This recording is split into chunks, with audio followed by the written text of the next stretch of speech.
நீங்கள் பார்த்துக் கொண்டிருப்பது உங்கள் விஜய். பீமசேனன் நிற்கிறார்.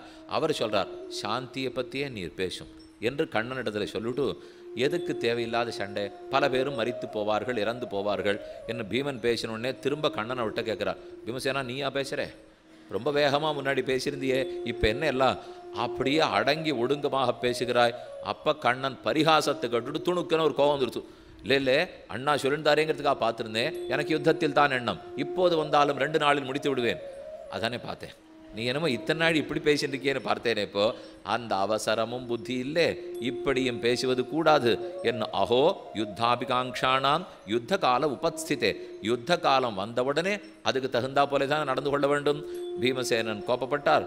கண்ணன் விளையாட்டுக்கு சொன்னேன், அன்பினால் பேசினேன், தப்பாக எடுத்துக்காதே, நான் பேசும்போது உன் அபிப்பிராயம் தெரிஞ்சுக்கலாமேங்கிறதுக்காக பேசினேன் என்று அவனை சமாதானப்படுத்திட்டு, வேதாகம் தவ மாஹாத்யம் உததே வேத யத் பலம் உததே வேத கர்மாணி நத்வாம் பரிபவாமியகம், உன்னை அவமானப்படுத்துவதற்காக நான் பேசவில்லை. அடுத்த அர்ஜுனன் பேசினார். ஓஹோன்னு ஸ்தோத்திரம் பண்ணுறான். தேவரீர் இல்லாமல் நாங்கள் இருந்தது கிடையாது, நீர் தனித்து போகிறீர், முதல்ல நீர் கிளம்பி போயிட்டு நான் எப்படி இருப்பேன்னே தெரியல, சரி போய்விட்டு வாரும். அர்ஜுனன் விட கொடுத்துட்டார். அப்புறம் நகுல சகதேவர்களிடத்தில் கண்ணன் வரார். நகுலனும் பேசிவிட்டான். கடைசியாக சகதேவன், சகதேவா உன்னுடைய அபிப்பிராயம் என்ன? அப்போ சகதேவன் பளிச்சுன்னு சொல்கிறார், கதன்னு திருஷ்டுவா பாஞ்சாலியும் ததா கிருஷ்ண சபாகதாம் அவதேன பிரசாமியேத மமமன்யு சுயோதனே யதேதத் கதிதம் ராஜ்யா தர்ம ஏவ சனாதனா யதாச்ச யுத்தமேவ சியாத் ததா காரியம் அறிந்தம. எப்படி பேசினால் யுத்தம் நடக்குமோ அப்படி போய் பேசு. சகதேவன் தெளிவாக சொல்லிட்டார். என்ன நீ இப்படி சொல்லிட்டே, உங்கள் அண்ணாக்கள்லாம் வேறு மாதிரி சொன்னாலே, உன் அபிப்பிராயம் வேறு மாதிரி இருக்கே என்று கண்ணன் கேட்குறார். அப்போ வில்லிபுத்தூரார் தமிழ் பாரதத்தில் ரொம்ப ஆச்சரியமாக சொல்கிறார், எதுக்கு கண்ணா அவங்ககிட்ட ஒரு வார்த்தை, இவங்கிட்ட ஒரு வார்த்தை, எங்கிட்ட ஒரு வார்த்தைன்னு கேட்குறே. தொந்துத்த குழல் இவள் விரித்தாலென் முடித்தாலென், இந்த திரௌபதி குழலை விரிச்சுன்னு இருந்தா என்ன, முடித்தால் என்ன, யார் என்ன செஞ்சால் என்ன, செஞ்சா போட்டான்னு, அந்தத்தில் முடியும் வகை அடியேற்கு தெரியுமோ ஆதிமூர்த்தி. இது கடைசியில் எப்படி முடிய போகிறதுன்னு எனக்கா தெரிய போகிறது? அந்தத்தில் முடியும் வகை அடியேற்கு தெரியுமோ ஆதிமூர்த்தி என்றவர் கேட்கிறார். அர்த்தம் என்னன்னால், இந்த சண்டை நடக்காத இருக்கணும்னா ஒரே வழி, உன்னை பிடிச்சி சிறையில் அடைச்சிடணும். அது ஒன்று தான் வழி. நீ வெளியில் நடமாடின்னு இருக்கிற வரைக்கும் இந்த சண்டை வந்தே தீரும். அந்தத்தில் முடியும் வகை அடியேற்கு தெரியுமோ ஆதிமூர்த்தின்னு பேசுகிறோம். அப்படின்னா எனக்கு தெரியுமா ஆதிமூர்த்தி என்று கேட்கிறார். அப்படி அர்த்தம் சொல்லக்கூடாதான். இது அந்தத்தில் முடியும் வகை அடியேற்கு தெரியும் ஓ ஆதிமூர்த்தி. அடியனுக்கு தெரியுமோன்னு சந்தேகம் இல்லை. இப்போ அடியனுக்கு தெரியும், நீ போகிறதே சண்டையை வலுக்கட்டாயமாக இழுத்துன்னு வர்றதுக்கு தான். உன்னை கட்டி வச்சா தான் சண்டை நடக்காதுன்னால். கண்ணன் அப்போ கேட்டார், என்னை கட்டுடுவியா சகதேவா? அப்போ இவர் பதில் சொல்கிறார், யசோதையனிடத்தில் நீ எப்படி கட்டுப்பட்டாயோ அப்படி கட்டும்படி நின்றால் கட்டுவேன் என்று சகதேவன் சொல்ல, கண்ணன் 2 கையும் வச்சுன்னு இப்படி நின்னாராம். நின்னத்துக்கு பக்கத்தில் இருக்கிற மல்லிகமா மாலை கொண்டு அங்கே ஆர்த்தது மோர் அடையாளம்னு பேசுகிறோம். மல்லிகை மாலை எடுத்து கண்ணனுடைய கையை கட்டி வச்சுட்டார். மல்லிகை மாலை கட்டுற கையாது கட்டி வச்சுட்டார். அதுக்கப்புறம் கண்ணன், நான் போகணும் சகதேவா, நாழியாச்சு, நீ அவுத்து விட்டால் தான் போக முடியும். இந்த மல்லிகையை அறுத்துட்டு போக மாட்டியான்னா, மல்லிகை அளிக்கிறான். என் பக்தர்களின் பிரேமத்தை இன்னி வரைக்கும் நான் அறுத்தது கிடையாது. நீ கட்டியிருக்கிறது என்ன தாம்பு கயத்தாலையா? எடுத்த திருஷ்டாந்தம் யசோதையை கூறினாள். யசோதை கட்டினது தாம்பு கயிற்றால் அல்ல, அவருடைய பிரேமம் என்னும் கயிற்றால் கட்டினாள். கண்ணி நுண் சிறுத்தாம்பினால் கட்டுண்ண பண்ணிய பெருமாயன் என் அப்பனின் நன்னி தென்குருகூர் நம்பி என்னக்கால் அன்னிக்கு மமுதூரும் என் நாவுக்கேன் பாசம். கட்டுண்ண பண்ணிய பெருமாயன் கண்ணி குறுங்கயிற்றால் கட்டுண்டான் காணியடி எண்ணற்கரியன் இவையோர்க்கும் சாழலே என்று திருமங்கியாழ்வார் சாதிக்கிறார். சின்ன கயத்தெடுத்து கட்டி கட்டி துவயங்குல ஊனம் அபூத்தேன பாகவதத்தில் சுகாச்சாரியர் சாதிக்கிறார். கண்ணனை ஒரு சுத்த பார்க்குறா, 2 அங்குலம் குறைச்சலாருது. இன்னொரு கயத்தை எடுத்து முடிச்சு போட்டு இன்னொரு சுற்றுறா, 2 அங்குலம் குறைச்சலாருது. இன்னொரு கயத்தை சுற்றினா கண்ணன் வளர்ந்துட்டே போகிறார், கயிறு சுருங்கிட்டே இருக்குது. அப்புறம் கண்ணன் பார்த்தா, எதுக்கு யசோதையோட சண்டை போடுறோம், இப்போ இங்கே என்ன துரியோதனன் இருக்கிறானா துச்சாசனன் இருக்கிறானா என்று சொல்லி திருமேனியை குறைச்சுனுட்டார். ஒரு சுத்துக்கு வராத கயிறு 3 சுற்றினாங்கிறாள். அதை கூறத்தாழ்வான் சாதிக்கிறார். தாம்னா அததாம பரிணாம ஜுஷா பபந்த, யசோதை கட்டினது தாமத்தாலே அல்ல பிரேமத்தாலே கட்டினாள். அதை போல சகதேகனை கட்டி விடுவித்தார். கண்ணன் புறப்பட போறார். பிரஸ்தானம், நீண்ட புறப்பாடு தயாராகிடுத்து.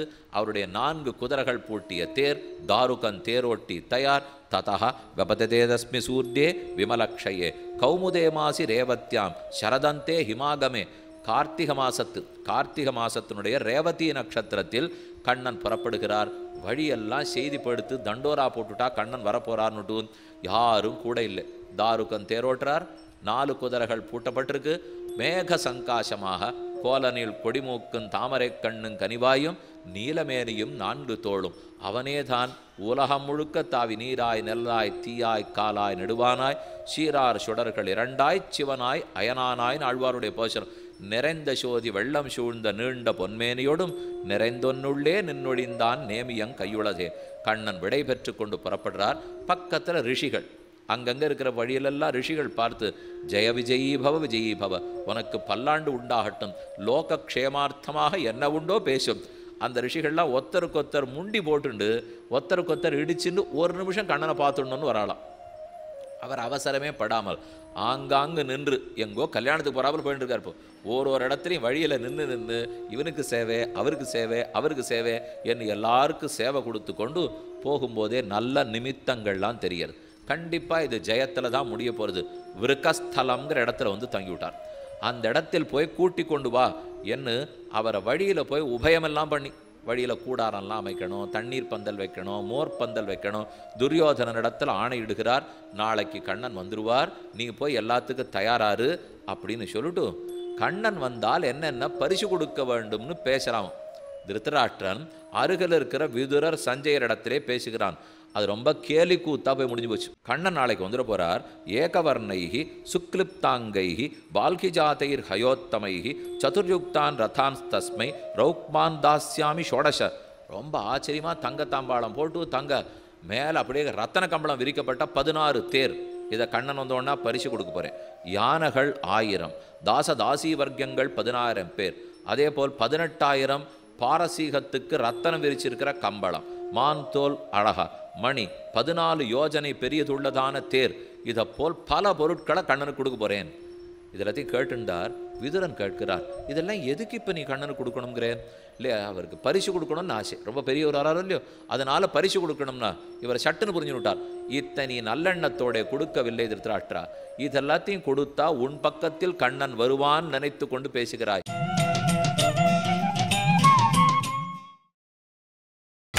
நீங்கள் பார்த்துக் கொண்டிருப்பது உங்கள் விஜய். விதுரன் கேட்கிறார், இதெல்லாம் எதுக்கு இப்போ நீ கண்ணனுக்கு கொடுக்கணுங்கிறேன்? இல்லையா, அவருக்கு பரிசு கொடுக்கணும்னு ஆசை, ரொம்ப பெரியவர் வராரோ இல்லையோ, அதனால பரிசு கொடுக்கணும்னா இவர் சட்டுன்னு புரிஞ்சு விட்டார். இத்தனை நல்லெண்ணத்தோட கொடுக்கவில்லை திருத்தராஷ்டிரா, இதெல்லாத்தையும் கொடுத்தா உன் பக்கத்தில் கண்ணன் வருவான் நினைத்து கொண்டு பேசுகிறாய். இதற்கு மயங்குபவன் அல்லன். மாயேஷா சந்தமேவை சத்மத்தேனம் பூரி தட்சிணா ஜானாமி தொன்மதம் ராஜன்னு கூடம் பாக்கியேன கர்மனா. மறைந்திருந்து கையூட்டு கொடுத்து கண்ணனை உன் பக்கத்தில் இழுக்கலாம்னு பார்க்கிறாய். இதற்கு மயங்குபவன் அல்லன். அந்நத் பூர்ணா தபாம் கும்பாது அந்நத் பாதாவச்சேன் சனாது அந்நத் குசல சம்பிரஷ்னாது ந சேட்சதி மாதவா. மாதவன் இதை தவிர மற்றொன்னை எதிர்பார்க்க போறதில்லை.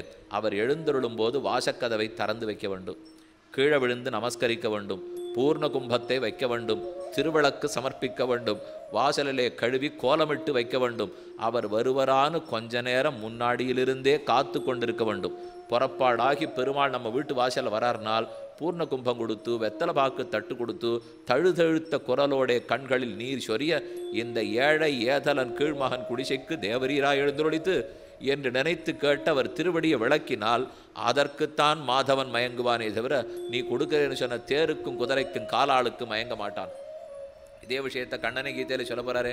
பத்திரம் புஷ்பம் பலம் தோயம் யோமே பக்தியா பிரயச்சதி ததகம் பக்தி பகிருதம் அஸ்னாமி பிரயதாத்மனா என்று கண்ணனே இதற்குத்தான் ஆசைப்படுகிறான். நீ அதை கொடுக்கிறதா இல்லை என்று விதுரர் எடுத்துரைத்தார். இப்படி இவர்கள் பேசிக்கொண்டிருக்கும் போது துரியோதனன் பக்கத்தில் இருவார்கிட்ட தேவையற்ற ஒரு திட்டம் என்னன்னால், கண்ணன் இப்படி வருகிறார், இவருக்கு இதெல்லாம் கொடுக்க வேண்டியதில்லை, நம்ம தந்தையார் பயத்தினால கண்ணனுக்கு இத்த எல்லாத்தையும் கொடுக்குறேன்னு சொல்றார், கொடுக்கக்கூடாது. தேசா காலஸ்ததாயுக்தா நகினார்கதி கேசவா சந்தியஜ அதோக்ஷஜோ ராஜன் பயாதர்ச்சதி மாமிதி. எனக்கு என்ன சந்தேகமாக இருக்குது, பயத்தினால தந்தையார் இதெல்லாத்தையும் கொடுக்குறேன்னு பேசுகிறார். நான் பர்யாயோஸ்தி அத்ராஜ்ய ஸ்ரீயம் நிஷ்கலேவகம் தைஹி சஹேம உபாஸ்னீயாம் யாவஜ்ஜீவம் பிதாமக இதந்து சுமஹத்காரியம் ஸ்ருணுமே யத் சமர்த்திதம் பராயணம் பாண்டவானாம் நியச்சாமி ஜனார்தனம் தஸ்மின் வத்தே பவிஷ்யந்தி விருஷ்ணய பிருத்திவி ததா பாண்டவாச்ச விதேயாமே சச்ச பிராத்தை ரிஹேஷ்யதி. நாளைக்கு கண்ணன் இங்கே வரட்டும். வரும்போது நான் ஒரு திட்டம் வச்சுருக்கேன். என்ன திட்டம்னால், அவருக்குன்னு ஒரு பள்ளம் வெட்டி வச்சு அந்த பள்ளத்துக்குள்ள அவரை கைது பண்ணி கேட்ட பீஷ்மாச்சாரியர் கோபத்தோட வெளியேறிவிட்டார். இனிமே இந்த சபையில் இருந்தால் எனக்குத்தான் அவமானம். எது கூடாதோ, யாரிடத்தில் அபச்சாரப்படக்கூடாதோ செய்கிறாய். இத்யுக்த்வா பரதஸ்ரேஷ்டா புத்தா விருத்தா பரமம் அந்யுமான் உத்தாய தஸ்மாத் பிராதிஷ்டது பீஷ்மஹா சத்யபராக்கிரம. அதே சமயம் தந்தையார் திருத்தராஷ்டிரன் வேற வழி என்று போ, கண்ணன் பாதி தூரத்துக்கு வந்திருப்பார், போய் அவரை சுவாகதம் சொல்லி வரவேற்று அழைத்து கொண்டு வா என்று விதுரரை கூட அனுப்பிச்சார். எதுக்கும் ஜாக்கிரதையாக இருக்கட்டும், இந்த பிள்ளை என்ன பண்ணுமோ ஏது பண்ணுமோ. அதனால் விதுரரை நீர் போய் பார்த்துக்கும், கண்ணன் கோவப்படாத நடந்துக்கும். ராஜமார்க்கம் முழுக்க மக்கள் வெள்ளம். எல்லாரும் கண்ணன் இப்படி எழுந்துருளிச்சே ஒரு தடமான நம்ம சேவிச்சு விடணும் அப்படிங்கிற ஆசையிலே ஒருத்தொருத்தர நின்று கொண்டிருந்தார்கள். கண்ணன் எல்லாரிடத்திலும் சுவாகத்தம் பெற்றுக்கொண்டார். அவரவர்கள் ஜெய விஜயீ பவ ஜெய விஜயீ பவ. இந்த சண்டை நடக்கிறது இல்லாது போட்டோம். எங்கெல்லாருக்கும் அத்தியமே சபலஞ்சன்ம சுப்பிரபாதாச்ச பேரிஷா. இன்று பொழுது நல்ல பொழுதாக விடிந்த சொல்லு தேவரீர் சேவிக்கக்கூடிய பாக்கியம் கிடைச்சதே. விதுரர் வந்தார், துரியோதனன் வந்தான், அவரை விழுந்து வணங்கினார். சோர்ச்சிதோ திருதராஷ்டிரேன பூஜிதஸ்ட மகாயசாக ராஜானம் சமனுஜாப்பிய நிரக்கிராமம் அரிந்தமம். போர் இடத்துல விற்கஸ்தலத்தில் தங்கியிருந்தாரோ இல்லையோ, அங்கேயே போய் ராஜமார்க்கத்தில் அழைச்சின்னு வர்றார். கண்ணன் மறுபடியும் தங்கியிருந்த இடத்துலேருந்து தேர் ஏறணும். அப்போது 4 பேர் கூட்டின்னு போக வந்திருக்கா. துரியோதனன் இருக்கார், விதுரர் இருக்கார். கண்ணன் விதுரருடைய கையை பிடிச்சிட்டு என் தேரில் நீர் ஏறிக்கொள்ளும் என்று சொல்லி அவன் ஏறுறதுக்குள்ளே இவரை ஏற்றினுட்டார். அவர் துரியோதனன் ஏறணும்னு நினைக்கும் போதே விதுரர் தன் தேரில் ஏற்றினுட்டார். கண்ணன் தேரில் ஏறிண்டார். பக்கத்தில் துரியோதனன் வேறு தேரில் வந்தான். ராஜமார்க்கத்தில் வந்து திருத்தராஷ்டிரனுடைய வீடு விதுரனுடைய வீடு. திருத்தராஷ்டிரன் வீட்டுக்கு போய் அவன் பண்ணின அர்ச்சனை அத்தனையும் ஏற்றுக்கொண்டு அங்கே தங்கணும் இல்லையோ, பெரிய மாளிகை.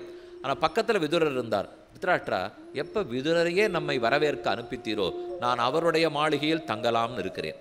இது என்னுடைய முடிவு. சரி, தேவரீர் முடிவுன்னா சரி. திருத்தராஷ்டிரர் விதுரனிடத்தில் விட்டார். யாமே பிரீதிஹி புஷ்கராட்ச தத்தர்சன சமுத்பவா சா கிம் ஆக்கியாயத்தே துப்பியம் அந்தராத்மா தேகினாம் கிருதாதித்யந்து கோவிந்தம் விதுரஹா சர்வதர்மவித் குசலம் பாண்டுபுத்திரானாம் அப்ருச்சன் மதுசூதனம். அவனுக்கு வேண்டியதை நல்லதாச்சும் செய்கிறார். அவர் வீட்டில் அமர்வித்தார். விதுரர் வீட்டிலிருந்து விதுரான்னானி புபுஜே சுச்சீனி குணவந்திச்ச ஒரு தடவை இப்போ வந்திருக்கார். மறுபடியும் ஒரு தடவை விதுரருடைய வீட்டுக்கு வரப்போறார். அப்புறம் குந்தியை போய் சந்தித்தார். போய் தன்னுடைய மக்களுடைய செய்தி எல்லாத்தையும் சொல்ல, குந்தி தேவி தன் மகன்கள்லாம் நன்னா இருக்காளா, அவர்களுடைய மனாட்டு பெண் நன்றாக இருக்கிறாளா, என்ன சொல்லி அனுப்பித்தார்கள், நீ என்ன ராஜசபையில் பேச போகிறாய் என்று குந்தி தேவியினிடத்தில் பேச வேண்டியது எல்லாத்தையும் தெரிஞ்சின்றார்.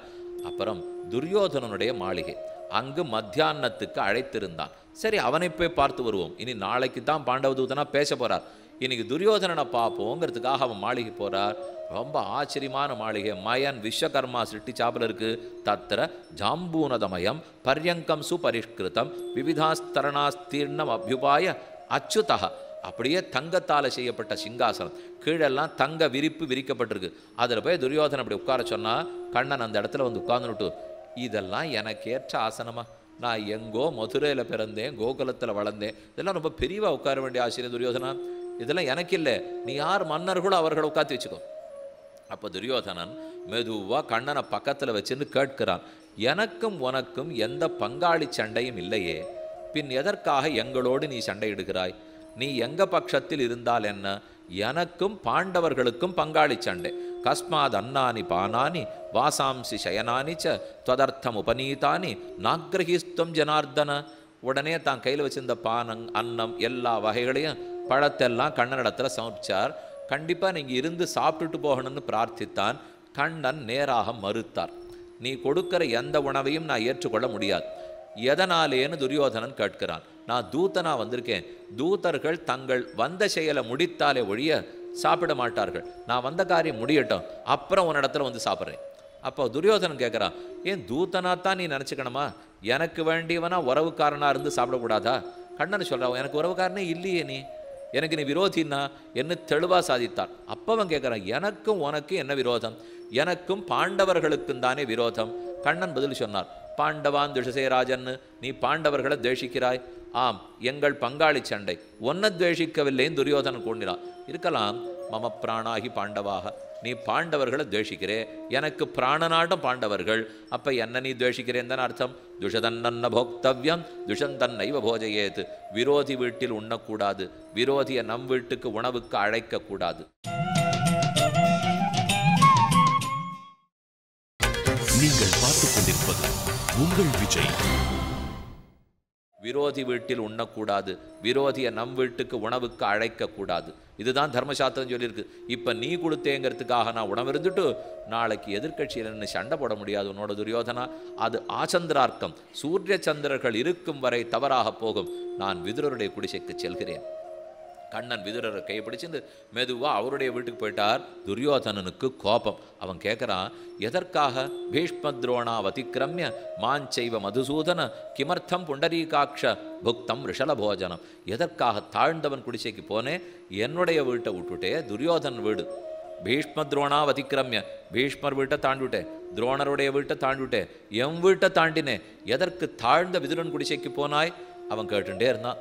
இவர் விதுரனுடைய இடத்துக்கு போனார். அவர் சின்ன மணை போட்டுட்டு மனையை தடவி தடவி பார்த்தார். ஏதானு குண்டூசியான்னு நம்ம வச்சுருப்போமோ, என்ன துரியோதனன் பள்ளமே வெட்டி வச்சுருக்கான், அவன் சோத்தைத்தான் இத்தனை நாள் நானும் சாப்பிட்ருக்கேன், எங்கேயா நம்மளும் குண்டூசி வச்சுருப்போன்னு தடவி பார்த்தார். கண்ணன் வந்து அமர்ந்தார். ரொம்ப நிதானமாக, அவசரமே இல்லாமல் அவர் கைப்பிடித்து கொண்டு ஒரு பழமாக வாங்கிக்கிறார். தோலாக கையில் கொடுக்குறார், பழமாக கீழே போடுறார். கண்ணன் அந்த தோலை எடுத்து சாப்பிட்டுட்டு இருக்கார். கதை பேசிகிட்டே சாப்பிட்டுருக்கார். 5 தோலாச்சு, 6 தோலாச்சு. அப்புறம் மனைவி வந்து இடித்து கூறினாள், என்ன பண்ணிட்டு இருக்கேன்னு பாருங்கோ, கண்ணனுக்கு தோலை கொடுத்துட்டு பழம் கீழே விழுந்திருக்கே.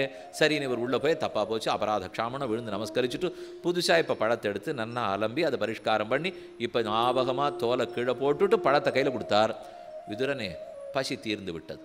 நீ இதுவரைக்கும் என்ன கொடுத்தாயோ உண்டோம், நமக்கு பசி ஆறிவிட்டது. இல்லையே, நான் பழமே கொடுக்கலையே, பசி எப்போ ஆறும்னார். நீ கொடுத்த பழத்துலேயும் எனக்கு பசி தீர போகிறதில்லை, நீ கொடுத்த தோல்லையும் எனக்கு பசி தீர போகிறதில்லை. நான் வந்தவனே என்ன பண்ணுறோம்னு தெரியாமல் தவித்தாய் பார். அந்த பக்தியில் தான் நான் பசி ஆறுமோவே தவிர அதை தேடித்தான் உன் வீட்டை தேடி வந்திருக்கேன். எனக்கு என்ன இப்போ 10 பேர் கூப்பிடுறதுக்கு ஆரும் இல்லையா? எத்தனையோ பேர் காத்துட்டு இருக்கலாம். யாரும் என்னிடத்தில் நல்லெண்ணம் இல்லாதவர்கள், பக்தி பாவனையே இல்லாதவா. உனக்கு தான் பக்தி பாவனை உண்டு. என் அவரோட இரவு முழுக்க பேசி கொண்டிருந்து விட்டு தூங்க போகலாம். நாளை காலை பாண்டவ தூதனாக போக வேண்டும், தேரை தயாராக வைக்க சொல் என்று கண்ணன் கூறினார். பொழுது விடிந்தது. ததக்ஷத்தான்னபானானி சுச்சீனி குணவந்திச்ச உபாஹரத் அநேகானி கேசவாய மகாத்மனே. விதுரர் கையை பிடிச்சுன்னு கேட்டுக்கிறார்.